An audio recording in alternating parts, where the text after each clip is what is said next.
Live from the Mainstream Cannabis Media Empire, I'm Travis Lippert, CEO of Veedverks Unlimited Limited, better known as Veedverks.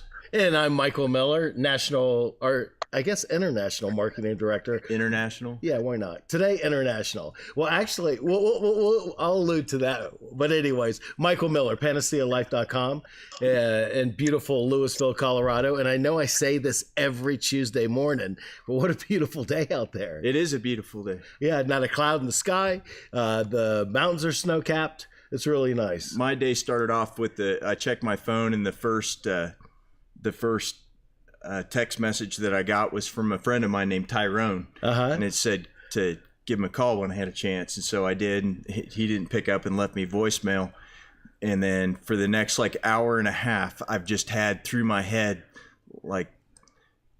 this. Yeah, play it. I love this song. It's not going to play. I'm not sure why. I don't know. Maybe they outsmarted me. But why won't it do that? That's a beautiful Let's try this. song. How about this? I can sing. Can you hear it? I can't hear anything. Oh, I've got it. I've got it figured out. Here we go. So, This is to a you, half. Demitri Downing. Yes. This is to you. Yes, slow dancing. I could sing if the audio is not working. I could sing. Hold on. Yeah, here we go.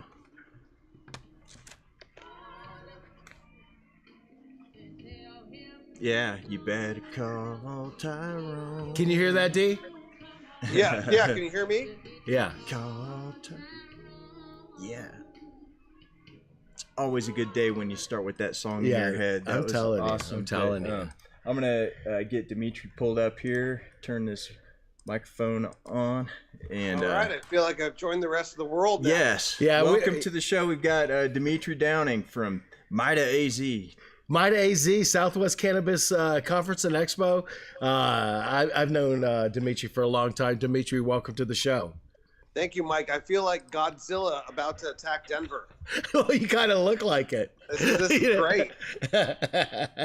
This is great. Actually, I think I'd rather be King Kong, but either way, I'm feeling good up here. Yeah, looking sharp today. You're looking sharp, that's for sure. I can make us bigger in comparison. Should I do that with these small men of cannabis are about to meet the King Kong. We do look like little midgets now. How's that? Now now I feel intimidated. Now it's a battle. Now it's on. Now we're evenly matched. Yes, we are. Really so, cool Demitri, technology. How did you get into cannabis? It's a long story. It started August 8, 2012, when my family was issued one of the first, let me start from the beginning. The first time I ever tried cannabis was in high school in the 80s. But actually, the cannabis industry, August 8, 2012, my family was issued a license in Arizona, and I recognized the financial realities of the situation, so I was interested in the business aspect of it. I was a prosecutor. Government relations specialist and prosecutor from 1998 to 2012. So I was very well informed of the civic, the political, the government perspective of medical marijuana, as well as the law enforcement perspective of medical marijuana. And, prior to the Cole and Wilkinson Memorandum of 13 and 14, 2012, I had access to a lot of members of law enforcement who told me that essentially medical marijuana is going to remain untouched in Arizona. So when my family got a license on August 8, 2012, I immediately went to work as a regulatory specialist, bringing all my skills, my network, my resources to the cannabis industry on August 8, 2012. And I'm not afraid to say it. The only reason I got in at first was because of the financial aspects of it. But that's changed. That's evolved. Yeah, that's changed a lot. So you were a prosecutor before you got into the cannabis industry. I was minding my own business driving back from Lawrence, Kansas last Monday. Yeah, tell us about that. I got it was snowing out. I made a definite point of it to clear any sort of cannabis, anything from my car before I drove across Kansas. But on the way back, I got pulled over for failure to signal. Which means lane change, right? Lane change, yeah, which was bullshit. Because number one, it was snowy. Number two, there were cops all over the place. And I always drive the speed limit, and especially in Kansas, and I always use my turn signal properly. Right. And I actually did the math. Like, I timed it when I go boop on my signal. Sure. It goes flash, flash, flash. I had the cruise set on 75, and that is at least 110 feet. But my question is, can cops pull you over for having Colorado license plates? Like, no, they cannot pull you over just for having a Colorado license plate in another state. But your issue there alludes to a lot of other questions. One of the things I'm really good at is taking the metaphors, the daily experience of the ordinary citizen, and turning into policy, and explaining it from a governmental perspective. The issue you're dealing with is one of our industry, our community, and I now feel a part of it because of the change in my perspective, is going to have to deal with no matter what. We all face prohibition. We all face a drug war. But what people don't realize is that as this evolves into an industry, into a regulated marketplace, what we're facing and what we will face is a drug war 2.0. How does a Kansas cop deal with a Colorado situation? How does a Colorado cop deal with somebody, say he pulls over, and if that person says, oh, I grew this illegally and I'm possessing this illegally, maybe depending on the statute, but or I'm participating in the marketplace illegally, that essentially becomes a drug war 2.0. And I'll tell you what, coming from a law enforcement perspective, they're entirely confused, as John Walsh once told me in 2014, as to what their role is in this new quote-unquote drug war. So these anecdotal life experiences like the one you had translate into some very important policy questions for everyone in our industry. And, I'm pretty good at that stuff. I'm thinking about, I'm not thinking about it. I'm doing it. Starting something called Kansas Highway Troll, where all right, where I'm not going to actually have my car marked up like that. But, no, are you? But that'll be the. I love it. But I want to put cameras in, not necessarily my car, some car with Colorado plates on it, and just drive it between about Topeka and Fort Riley until those guys pull me or somebody over again. And we're working on gadgets to monitor how long the turn signal's been on, because for me, sorry to derail this. No. But for me, I'm a veteran. I went to the Air Force Academy. When I swore in, I took an oath that I would not lie, steal, or cheat, nor tolerate among us anyone who does. And then, to become an officer, I swore that I would protect and defend the Constitution against all enemies, foreign and domestic. And when I was just driving back, not breaking any laws, and got pulled over, and the very basis of that stop was, in my opinion, an unconstitutional stop, I feel like I have to fight that. Yeah. So I want to keep some people honest and put some cameras in some cars, and I'll just say yes sir, no sir, just like I did last time, but that it's going to pile up, and then we're going to. Travis, if I can throw this out for you, I have the great fortune and luxury of just telling the truth.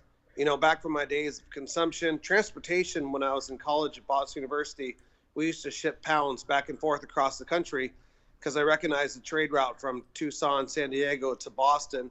In law school, I tried marijuana again. I found it slowed down my studying.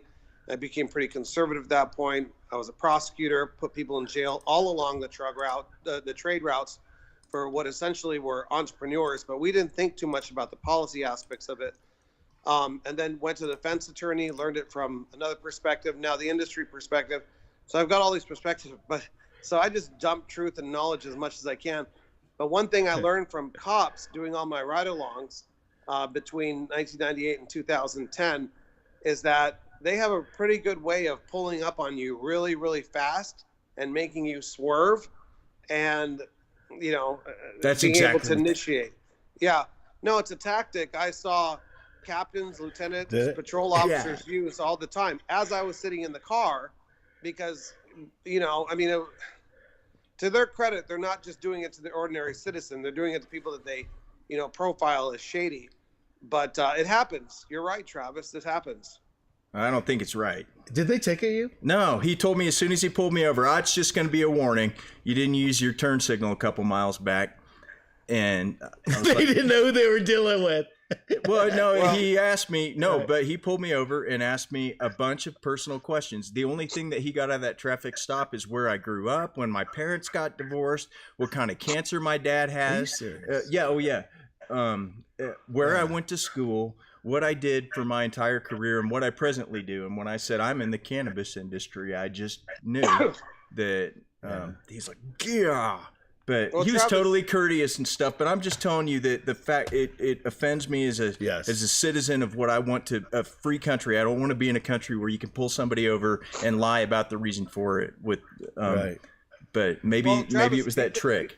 Be thankful you're white, and be thankful you drive a nice car. This is absolutely true. It occurs. I mean, imagine, but you got to put yourself in perspective. If you were a police officer driving through a suburban town, and you had a choice between it to pull over the brand new Audi with the white guy, or the beat up old Ford Taurus with the black guy. I mean, this is a reality that we live in, and to deny it would be to deny the truth. That's so unfortunate. And actually, as far as being a Colorado resident, we're all minorities when you're traveling outside of the state. As far as from a police officer's perspective, they see the tag and you're guilty until proven innocent, or until proven innocent with tons and tons of cameras and detectors and stuff. And he's the guy to do it. That's just keep them honest. Yeah. But, sorry for that big rant. You said I didn't know you were a prosecutor. I've got a bone to pick with those guys. This just happened 8 days ago. Yeah. It was last Monday coming back. Right. That's not. Sorry, man. That's not right. Yeah, it's not. And thank goodness I wasn't black. Because it could have. You're Escalate. right. You exactly nailed it. Pull over the white guy in a Mercedes. But I mean, they have to operate. Police officers are human. They have to operate in the reality that you operate in. If you're walking down the street, you make judgment calls, no matter how unbiased, unprejudiced, unracist we like to pretend that we are. Look, I'm brown myself, but we have these inner gut calls that we make from our own perspective or TV or wherever it comes from. Oh, that's changing. It's all changing. And it used to be a lot worse. So lots of progress has been made. Lots of good education has been made. But, having 12 years experience in law enforcement, I mean, they need to do what they need to do, and you cannot stop them from making these calls. Okay. We'll let them keep doing what they need to do. Yeah. I'll do what I need to do. Right. I didn't know really where to go with that one. Somewhere in the middle. What they need to not do is pull over my car. No, you sound like a cop. Yeah. We should be charging you. Yeah. No, for the show. I'm trying to be fair. We all have police officers. We appreciate that. And brothers. I mean, fortunately now marijuana is changing, and it used to be a lot worse for people who consumed and used marijuana for medicinal purposes or for recreational purposes. And thank God that's changing, and hopefully all those other racial profile things will change along with it in time.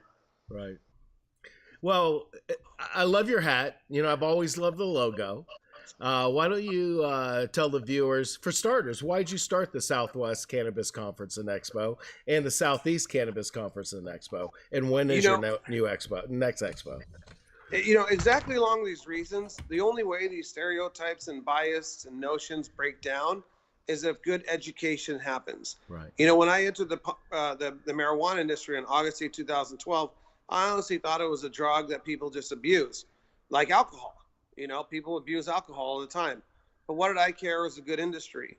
I learned between August 8, 2012 and 2014 of the amazing medicinal benefits of marijuana and how it can be used not just for glaucoma and cancer, but for ADD, for anxiety, for stress, for sleep disorders.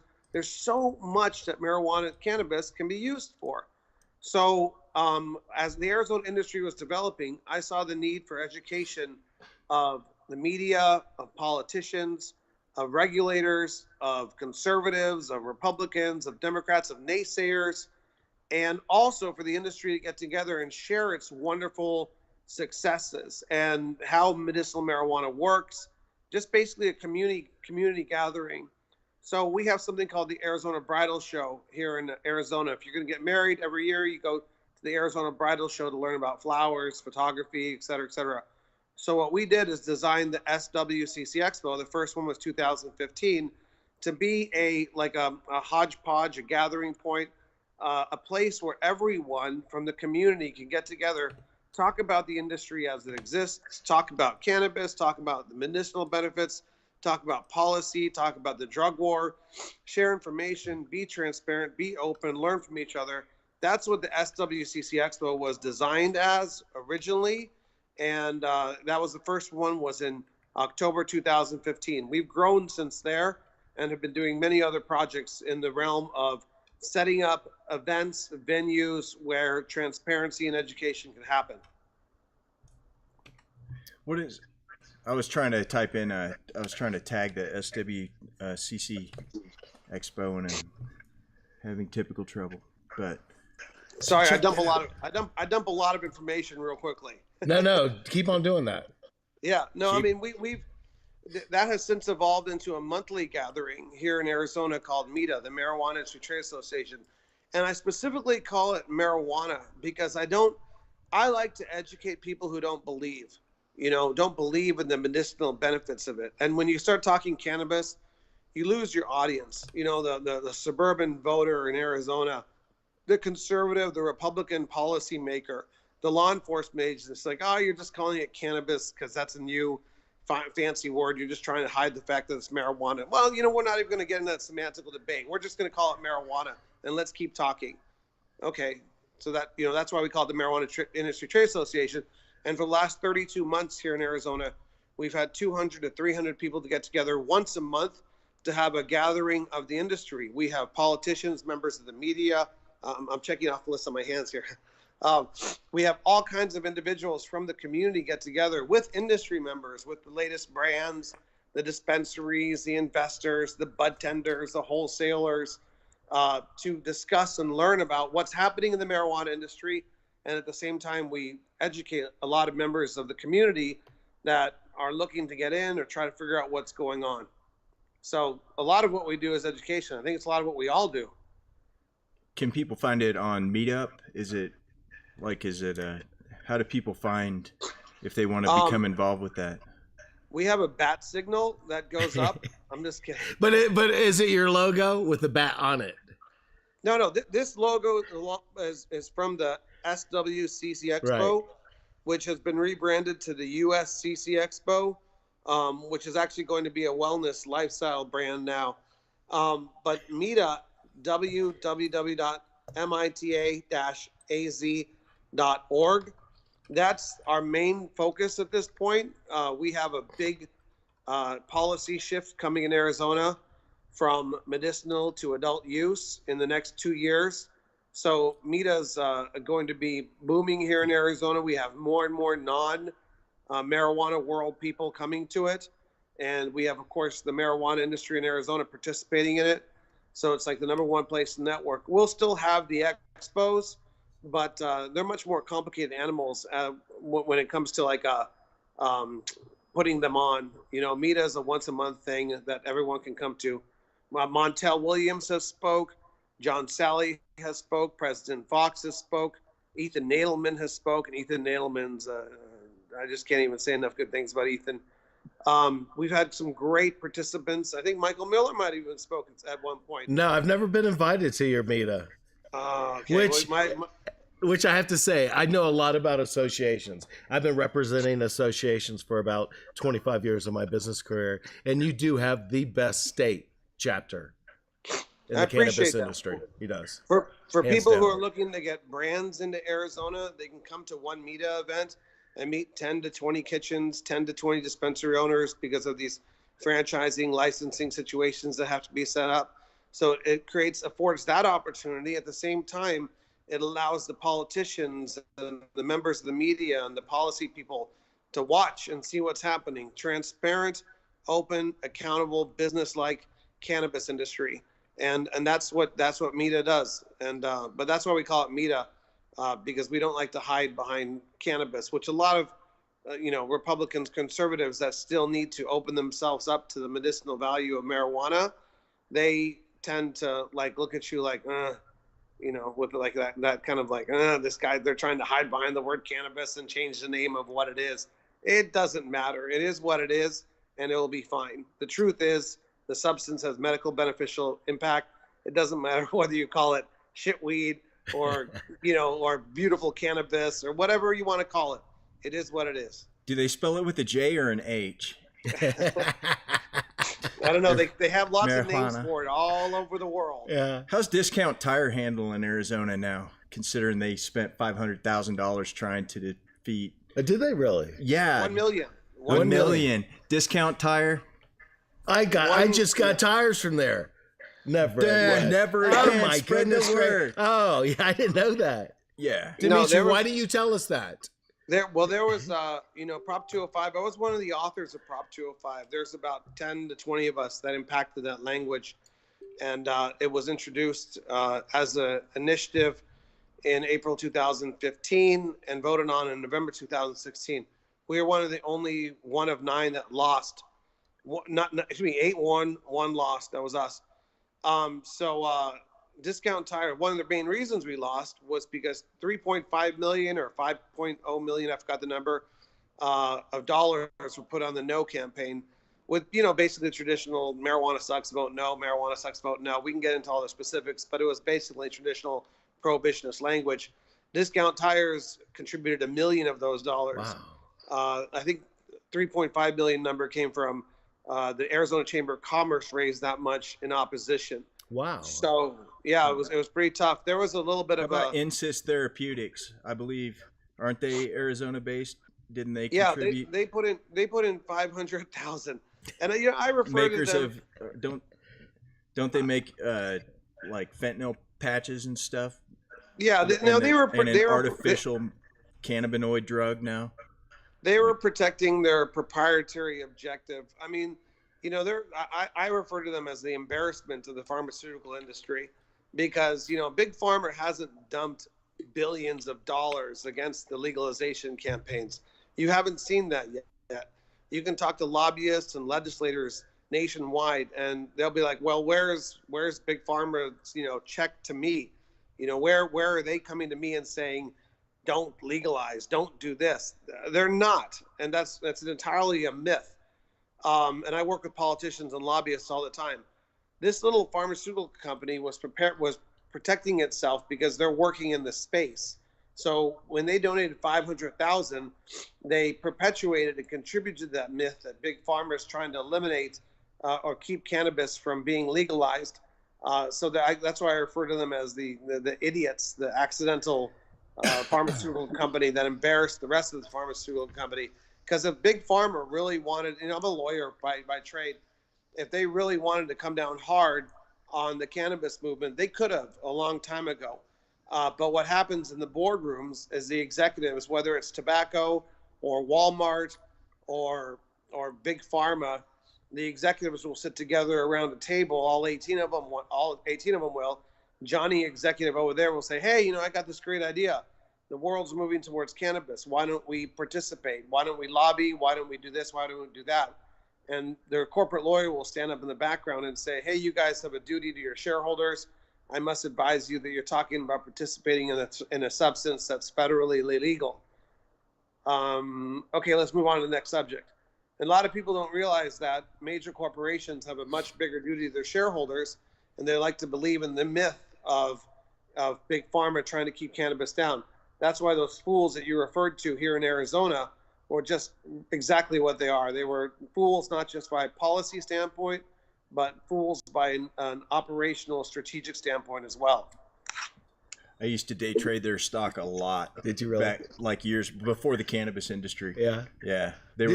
Did you make money off them? Oh yeah, both Okay, ways, there you especially go. on the short. It was nothing but volatility and crap. Like they had a lot of volume and right. Yeah, INSY was their symbol. Wow. And anyway, bunch of jerks, and we're not going to forget. Well, Arizona is really conservative. It barely passed medical. It did reject recreational. When's recreational going to be on the ballot again? And what's your opinion as far as approval? This is what's going to happen in Arizona. With 98% certainty in January of 2021, adults will be able to not fear prosecution for the consumption of marijuana by choice. What that means and how that looks like and when that happens is subject to a lot of factors. The worst case, I'll start from the worst case scenario and go backwards. Worst case scenario is that it gets legalized through the initiative process in November of 2020, which means an effective date of January 2021. If it happens in November 2020, it will go to the vote of the voters. And, we have the numbers at this point on our side. It's a presidential year. It's going to happen on that vote. That's why I give a 98% chance of success. It's also possible that it could be legalized in the summer of 2020 after the January 2020 legislature looks at the reality of the situation and decides to legalize it themselves through an actual bill. And there's very specific reasons as to why that could happen in Arizona, because the legislature doesn't want things to go through the initiative process. It creates unbelievable problems for them. So if they deal with the reality of the situation, the numbers on the ground, and it'll be polling at 57% by then, they would legalize it through the legislature in 2020, effective date summer of 2020. Chances of that are about 20%. There's also a chance that they could issue a referendum, which would be a competing measure for the 2020 November ballot, which would be another form of legalization, which I actually think is the most likely result. That would also make it legal in 2021 for adults not to worry about, January 2021, for adults not to worry about prosecution and for the industry to grow. The best case scenario is this January, if the legislators recognize ahead of time what's going to happen in 2020.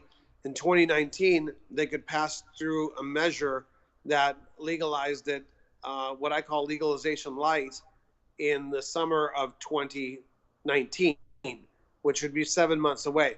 I give that a 2% chance of success. But you have voices like myself and others who are openly explaining this to our Republican friends, that this is really the best route to go for Arizona. The time is right. The players are in place. It's going to happen. Now it's time to step up and act in what's in the best interest of Arizona.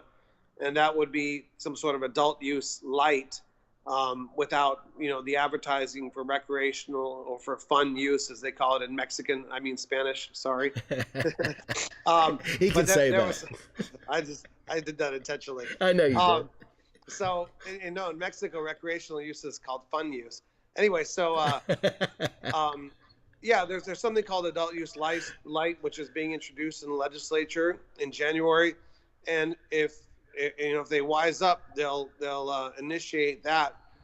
Otherwise, it's going to happen through the initiative process in November of 2020. I know that's a mouthful, but I wanted to give you the most accurate information. Yeah, he's such an attorney. Yeah, the dates. I mean, yeah, it's I mean, we're telling people news that, like, this is information to the cannabis community that absolutely. That's what the deal is in Arizona. I don't know if get any more better Travis, information. No, definitely not. Look, if there's a better resource for information in the Arizona cannabis industry, and I'm also working in other jurisdictions now in Mexico and some other places, but they can always find me at www.mita-az.org. One of the things, I'm an epistemology major from Boston University, where we focused on philosophy and specifically how do you know what you know and the ability to know what you know. So, and then I was a prosecutor for 12 years. Then I entered this space for 6 years. So my life has been about pursuing the truth and the acquisition of truth and the acquisition of knowledge and what's real. So I make myself available to the citizens of Arizona, not just in the cannabis community, but outside the cannabis community, anytime. www.mita-az.org. All my contact information is there. And I literally spend half my day, educating people for free about what's happening in cannabis. So it's not just you guys. That's awesome. Wealth of information. Well, we appreciate it. Yeah, for sure. That's your question, man. I've been watching the court trial. I'm not asking anything about that. Oh, Mexico? Yeah. What's up with Mexico? You just mentioned it. What are you doing there? I know what I'm doing there. I want to know what you're doing there. And you doubt what I'm doing there. So I need to hear what you're doing so I can doubt it. No, I'm teasing. Lo que está pasando en Mexico es hey, stop that. Oh, wait. I forgot you don't speak Spanish, brother. No, I am dark. I am brown too. But yeah. I'm just kidding. Stop that. Stop. I love that. No. So what is happening in Mexico? Well, they issued medical regulations in Mexico a few weeks ago, right? Which create opportunities for companies to get medical to participate in the medical program. But there's a huge thing that's going to happen. I mean, if you're talking from an investment perspective, or from a citizen's perspective, or consumption perspective, or for not, there's a lot of different agendas, a lot of different perspectives. But depending on the audience, the most important thing that's going to happen in Mexico in 2019 is that Olga Sanchez, this individual who's on the administration for AMLO, the new president, has been tasked with designing an adult use program in the country of Mexico, which means whatever the medicinal program looks like, it's going to be over here to the left, and then there's going to be a massive adult use program. Whether or not how they interact together, no one knows yet.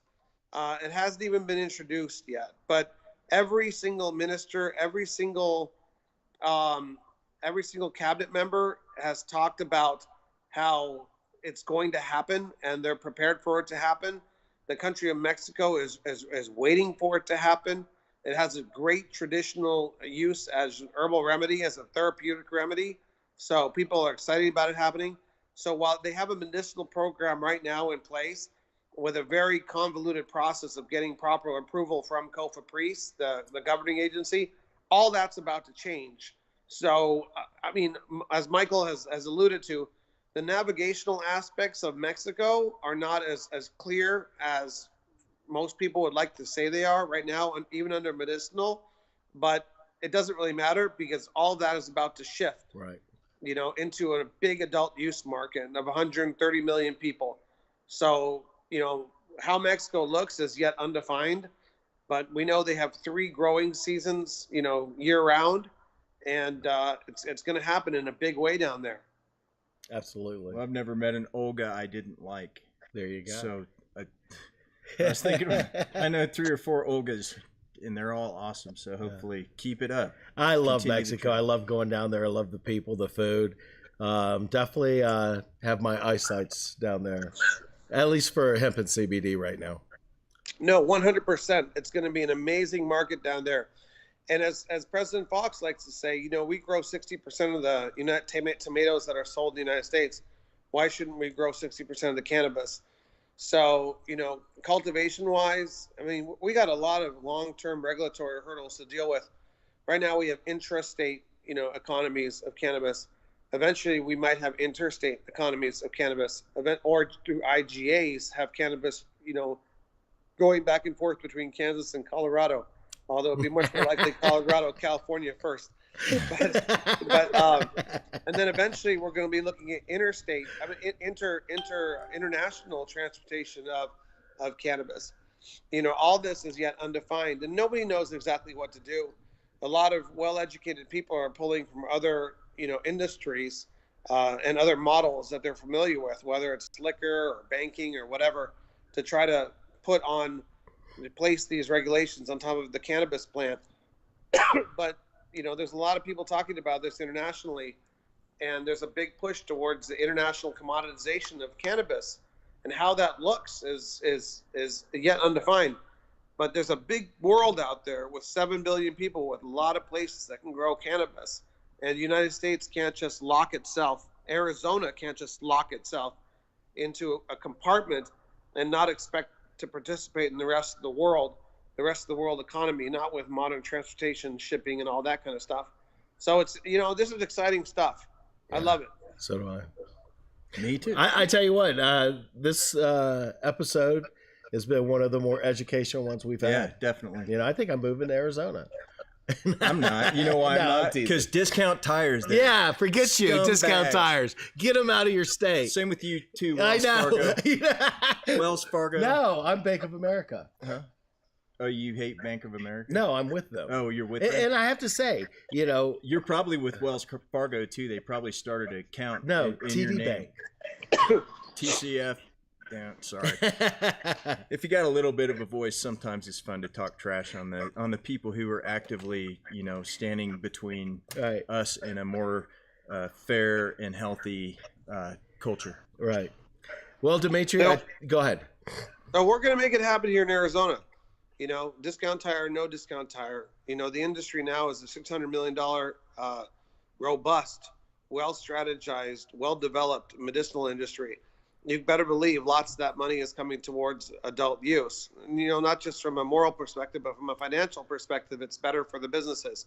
We hope that other states, contribute down here, other activists, other companies, because we're going to develop this into a strong marketplace, but a strong marketplace that has a responsible messaging around cannabis.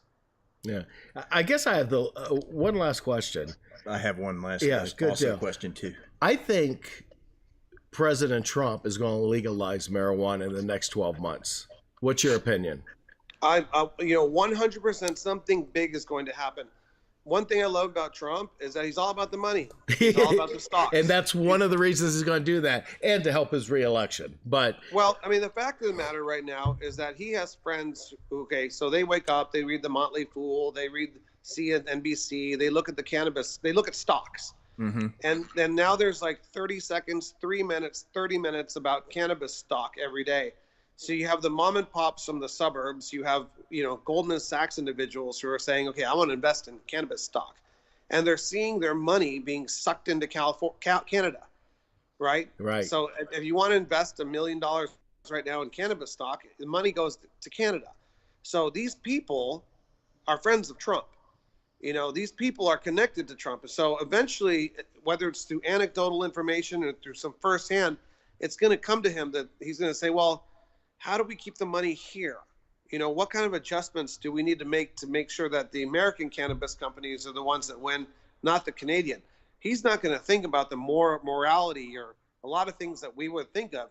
He's going to think of the business structure of cannabis. Right. And then they're going to say, well, sir, you're going to have to federally do this. You're going to have to decriminalize this. You're going to have to adjust this. And he's going to say, well, let's make it happen so the money doesn't go into Canada. Good perspective. Something I think will happen next year. I think next year. Yeah, me too.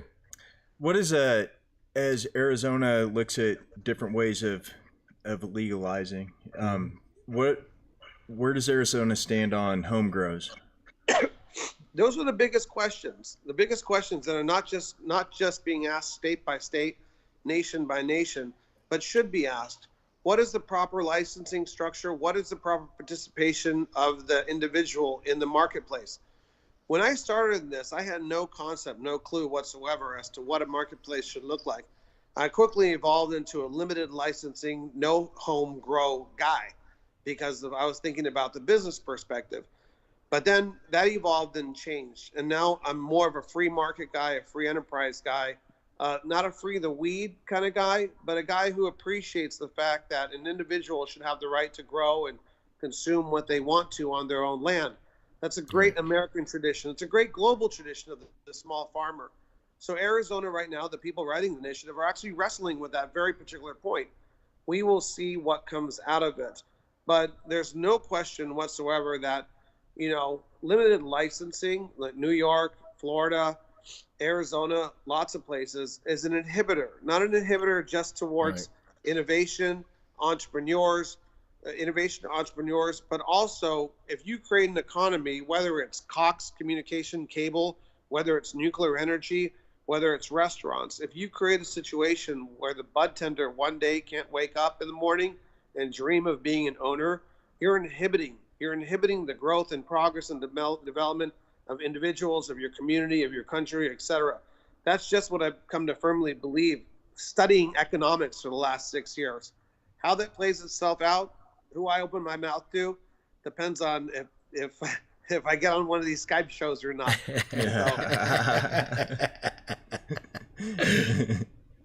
But I'm always available to Michael Miller. Yay! Same here, buddy. He's my mentor. Yeah, I've learned everything about this industry from you. The mentor has become the mentee. Yeah. Well, I tell you what, great show. Yeah. Love having you, Thank Demitri. you, Demitri. Very informative. Yeah. Anytime, guys. Yeah, one of the most informative shows we've ever had. Usually we're off color a little bit. We played it kind of straight. Did we? I don't know. I'm a pretty serious guy. I apologize. No. That was excellent. We really appreciate your time. Yeah. All right. Cool. All right, buddy. Have a great day. Happy Thanksgiving. Oh, yeah. You too. Yeah, bye. I think they spell it with an H. I think they spell marijuana with an H. Demitri? Yeah. No. His marijuana show. Yeah, no, he doesn't. Yeah. I don't like the word marijuana anymore. I use it, but I don't. I'm a free the weed. He said he's not a free the weed guy. I'm a free the weed guy. Me too. Home grows, protect the home grows. Patients first. You should be able to grow your own medicine and heal your own cancer, and the rest of us will, pile in with bigger grows and make money along the way too. Right. But first things first, free the plant, man. Right. And free the medicine. You heard it here on the Empire. That's right. You heard it here on the Empire. What do we have coming up? We've got Thanksgiving coming up. Yep. And Saturday, Jenny Gold is having something. Oh, is she really? There's a silent auction, and we're both strong supporters of Team absolutely. Jenny Gold. Jenny has Lyme disease, and it's taking its toll on her, and she needs to Please get help to some support her. specialists. And We've posted the GoFundMe page. Yeah. Whatever, $5, whatever you can. Please help her out. She's a pillar of our community in the cannabis industry. Everyone loves Jenny Gold. Yeah. Everybody loves Jenny Gold. Absolutely. And we've got Thanksgiving. Oh, next week we've got Boo Williams. Ex-NFL player. All right. Yeah. A lot to talk about there about hurricane Next relief. Tuesday, Boo Williams is coming on. That's awesome. Yeah, looking forward to that. And his new line of Booberry CBD. I'm looking forward to the conversation. He's a great speaker. Really, he's going to be informative. And, he's got a lot of passion. Yeah. And I'm really looking forward to that. I hear nothing but good things about him. I hear his name a lot these days. So I like his chances for success in this industry. Absolutely. And also CBD Expo East. I'll be there December 6th and 7th. Is it 6th and 7th, or is it 7th and 8th? You know what? I put that there. 6th, 7th, honestly, I'm going to be there the 6th, 7th, 8th, and 9th. It's in Orlando. Yeah, looking forward to that. I think they should call that Southeast. Yeah, it should be. You got to tell you. I mean, if you're dealing with Florida, you need full disclosure. You need to know whether or not you're going to end up needing a wardrobe with no shirt. I don't know. There you go. There you go. Saying, all you crazy. It is Southeast. Florida. East would be North Carolina, up in that region. East. I'm going to tell them about that. But great show. Yeah. Looking forward to next week. Yeah. Thanks for joining, everybody. Yep. And we will. I guarantee you I'm not going to be broadcasting anything on Thanksgiving, so I won't see you this Thursday. We'll see you next Tuesday, and I might see you Friday with some crazy Black Friday deals. Yay. Stay tuned. Yep. Yeah. Happy Thanksgiving, America.